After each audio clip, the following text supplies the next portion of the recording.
Yo, what's up guys? Welcome back to the shop. This week's video, we're working on this, making some much needed shop upgrades on this side of the shop. So here we go.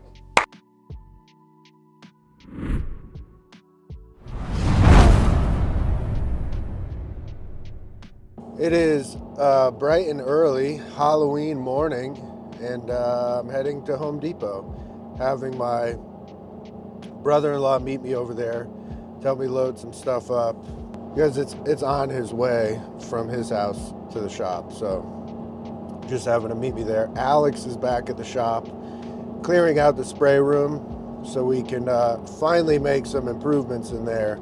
Since we added on that space, we haven't done anything to it.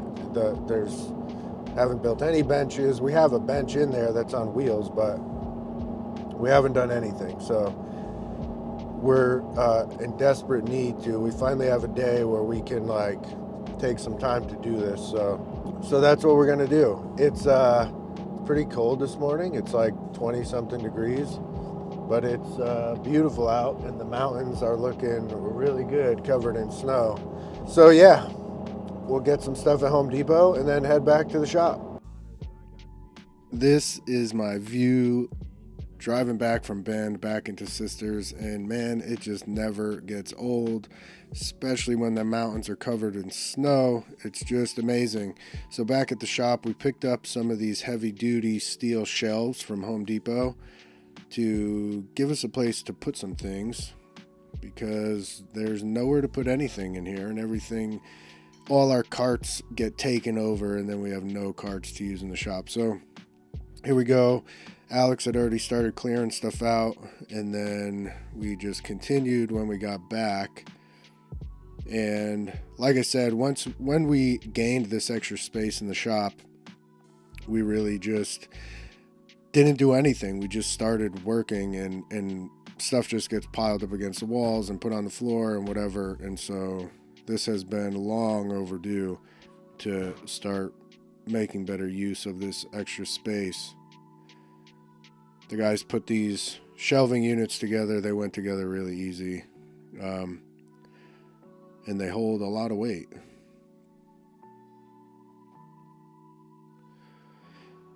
I started making a quick cut list for the benches that we're going to build today. And then they got those shelves ready, so we were ready to put those in. We're going to put them on this back wall. And a lot of that stuff there that we had leaning up was either drawers I ordered the wrong size, or things that got changed, or things that maybe got damaged during install, so we had to make them again. Just kind of random things that happen over time and collect against the wall. So we got rid of what we could. Some of the stuff is still good. You hate to throw it away, especially the drawers. And so with these shelves, we decided to take out the bottom two shelves. I put a mat on the floor, and we're going to use this to stack plywood, because a lot of times we run out of space on our carts for all the plywood for these jobs. So that just gives us a spot to put it, and it's stacked vertical, so you can easily grab the parts you need and assemble a box. Then Alex got to ripping up some plywood for the benches. And these benches are completely made out of plywood. We're making these legs, got a little assembly line going, and I've made benches like this for years, and they're really solid. So it's just a plywood leg, just an L. We use some roux glue, and then nail and pre-drill and screw these together. That roux glue, I get asked a lot about the roux glue. It's not as strong as wood glue on a wood joint. It's not that strong, but it is, does add some strength to pre-finished plywood. It's basically for non-porous surfaces. But this is the bottom, so we only have 2 ribs in there. This is the bottom shelf of the benches, and so there's my brother-in-law.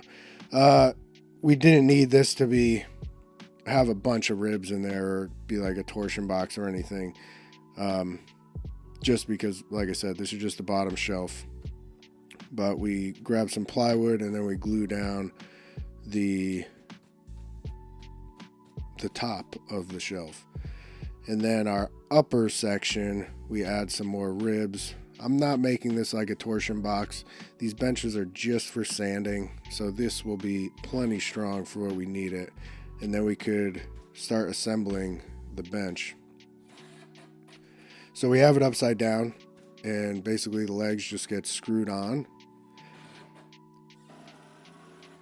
And then we'll add a couple spacers. We cut some spacers and clamp them on there to the leg, and then we can take the bottom shelf and just drop it in and then screw that on. So assembling these is super easy. Pretty easy construction method, and you can knock out some workbenches pretty quick.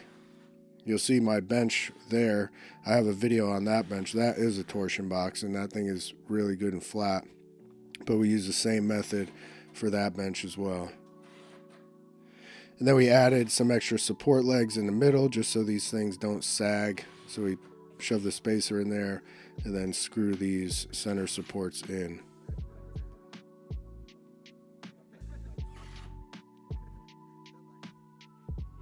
All right, and then we got these together and we could put them in the room.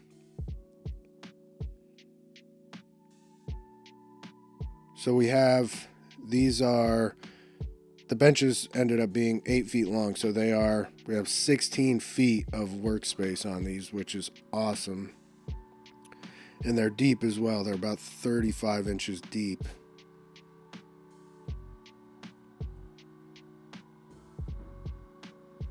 So we get those slid into place, shim them up. Didn't take a ton of time getting them perfectly level, but they're close enough. And then we screw them to the wall. We added some blocks in there in between the legs because there's a 3/4 gap, and then just screw them in. And you'll have to excuse my voice. I have been a little bit sick the last couple days. Yeah, not really fun.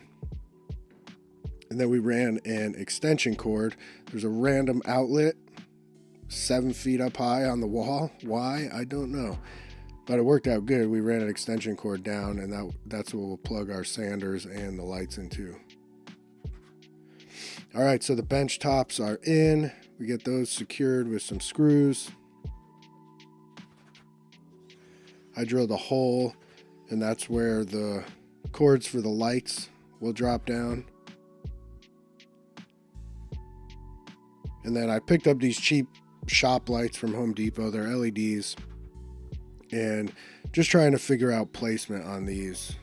And what we ultimately decided to do, we hung one up, and then I wasn't really liking it. The light was super bright and kind of like in your eyes.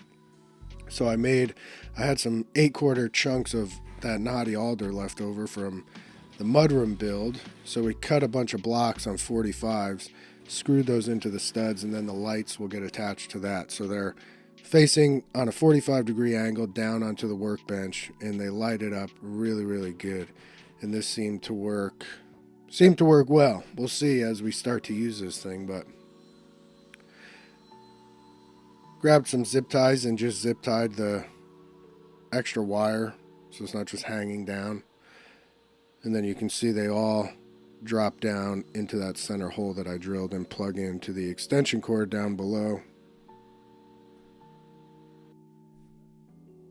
And then with some of those extra drawers that we had from, like I said, either me ordering them the wrong size or a change order or something like that, we're going to use some of them so we can put all of our sandpaper and stuff in these drawers.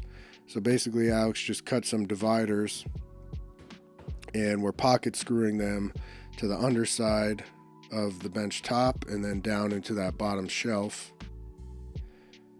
And then we'll throw some slides in and throw the drawers in. And we may end up adding some more drawers to this setup. We'll just see how it works as we start to work in here this week. Sweet. Get the mats put on. These are just some like carpets from Home Depot for like your front door. I will probably pick up a couple more, but that way, usually what I do is put like a moving blanket down on the bench and we sand out there. But this whole area is going to be so nice because we can use this bench for sanding and staining and stuff like that. Right now we use like the little bench that's in there and then the main bench out in the shop, and then we're not able to really do anything else out there. That little sander holder is from my buddy Dino from Koros Tools. He 3D prints those. Yeah, the space is feeling great. I really am happy that we finally decided to do this and excited to get after it in here this week. All right, so that's it for this week's video, guys. Hopefully you enjoyed this. This has been something that's been in my head for months, wanting to do this. We finally took some time to do this and make this room a little better and more efficient use of the space. So anyways, yeah, there's some other things I want to do in here. Probably get another drying rack. Maybe we add some additional shelving up here. We'll see as we start to work in the space like this for a little while. But yeah, hopefully this gave you maybe some ideas for your shop, something like that. But that's it. We'll see you next week. All my links and everything are below. Peace.